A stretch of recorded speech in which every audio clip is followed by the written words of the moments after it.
Now we got another lower body day today. Everything today is going to be done for time. We're going to start with a minute of each exercise. After we go a full round through all the exercises that I'm going to show you, we're going to drop down to 45 seconds, 20 seconds, and then 10 seconds of each. All right, we have 4 exercises that we're going to go through this circuit. First one is just going to be body weight squats. Just going to squat, press your knees out, hips back, weight in your heels. You're going to do as many squats as you can in a minute, okay? After that, you're going to go down into a high plank push-up position, and you're going to do shoulder touches. So you're going to be here, just touch the opposite shoulder. If you really have to, drop down to your knees. Make sure you keep your core tight. Again, another full minute with very little breaks in between, all right? After that, you're going to do reverse lunges. So you're going to start here, step back, drop your back knee down, just like that.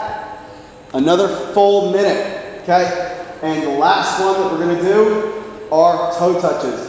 You're going to lay on your back, legs straight up into the air, crunch up, try and touch your toes, as many as you can do in 1 minute, just like this. All right? So, 4 exercises: body weight squat, plank shoulder touches, reverse lunges, and toe touches. Lower body and core. You're definitely going to be feeling this.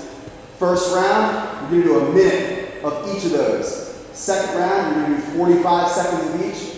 Third round, you're going to be doing 30 seconds of each. And the last round, you're doing 15 seconds. So I think I said it wrong in the beginning, but it's going to go 1 minute, 45 seconds, 30 seconds, and 15 seconds of each of those exercises. Hit it hard. Make sure you check out GageStrengthTraining.com, Gage Strength Training on Facebook. Hit me up for a free trial workout at my gym here in Westchester.